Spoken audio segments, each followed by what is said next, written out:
करेंगे जो respiratory infections हैं और सीओपीडी, अस्थमा या आप कह लें कि रिस्पायरेटरी सिस्टम की जितनी बीमारियां हैं जिनमें जो है खांसी वगैरह ज़्यादा होती है, बुखार होता है, नज़ला ज़ुकाम वगैरह इस तरह की अलामात आती हैं, वो जो है ज़्यादा होती हैं। तो उनके बचाव के हवाले से कुछ एहतियाती तदाबीर हैं जो हम अगर करें तो उन बीमारियों का जो है उनसे हम बच भी सकते हैं और उसका जो एक पूरा बर्डन है कम्युनिटी पे, किसी के घर के फाइनेंशियल स्टेटस पे और हॉस्पिटल्स के ऊपर जो लोड होता है वो इन सबको जो है हम लोग कम कर सकते हैं।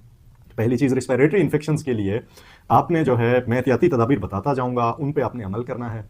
सबसे पहली चीज़ तो आपने जो है अगर किसी को जुकाम, बुखार, नज़ला वगैरह इस तरह की चीज़ हो तो कोशिश करें कि जो है वो मास्क जो है वो पहने। मास्क पहनने से होगा ये कि अगले बंदे को जो है ये चीज़ नहीं लगेगी, रिस्पायरेटरी कॉमन कोल्ड या जो भी इन्फेक्शन है। दूसरी चीज़, अगर आपको कोई खांसी आती है या छींक वगैरह आती है तो उस टाइम आप कोशिश करें कि उसको जो है या टिश्यू से या किसी रुमाल से जो है ढांप के कवर करके खांसी कर लें। अगर आपके पास कुछ नहीं है हाथ में रुमाल या टिश्यू तो आपने अपने ये जो आर्म है इसके ऊपर ऐसे खांस सकते हैं, बिकॉज खांसी के साथ ड्रॉपलेट्स जो है एक पेशेंट या एक बंदे से जो है दूसरे बंदे में वो जो है वो चले जाते हैं। 5 मीटर से लेके कभी कभार तो 10 मीटर तक भी डिस्टेंस तक भी ड्रॉपलेट्स जो है एयर सस्पेंडेड पार्टिकल के साथ चले जाते हैं, तो इसका हम एहतियात करें। उसके अलावा जो है हैंड वॉशिंग जो है, कॉमन जो हाथ धोना, कोई काम आप करते हैं तो उससे पहले जो है या बाद में जब कोई काम किया आप हाथ धोएं। हाथ धोने से भी जो है वो आपका रिस्पायरेटरी इन्फेक्शन जितने भी हैं वो कम हो जाते हैं।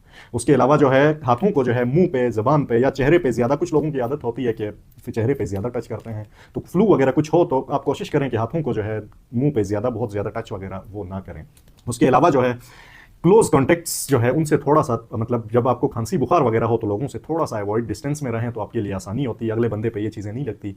इसके अलावा जो है घर या जो है आसपास जहां आपका ऑफिस है या जो भी है उसकी जो सरफेसेज हैं, इधर कोई टेबल है या फिर जो फर्श वगैरह कोई भी सरफेस है, उनको जितना आप क्लीन या डिसइंफेक्ट करके रखेंगे तो उसमें भी जो चांसेस होते हैं कि रिस्पायरेटरी इन्फेक्शन जो है वो आप सफाई और वो रखेंगे तो इन चांसेस यही होते हैं कि कम हो।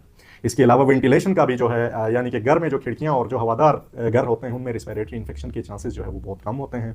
धूल और डस्ट जो है गर्मी सर्दियों में अगर देखा जाए तो जीबी के तकरीबन हर शहर में पूरी एक धुआं और उसकी एक लेयर सी हवा में बन जाती है, अक्सर आप लोगों ने नोटिस किया होगा।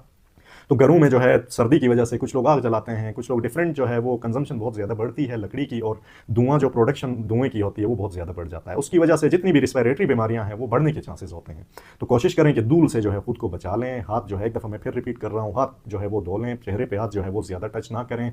उसके अलावा अपनी हाइड्रेशन जो है वो अपने अच्छी रखनी है। हाइड्रेशन जितनी अच्छी होगी, कोई भी बीमारी हो तो भी उसकी सिवियरिटी जो है वो काफ़ी कम हो जाती है। और घर को जो है हवादार रखें। सरफेसेस जितनी भी हैं, ऑफिस का कोई टेबल है या फिर घर का कोई टेबल है, घर के बर्तन हैं, उनको जो है अपने क्लीन और डिसइंफेक्ट करके रखना है।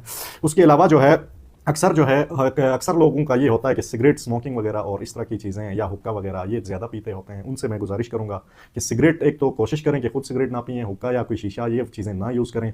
बिलफर्ज आपने यूज़ करना ही है तो किसी रश वाली जगह में तो कम से कम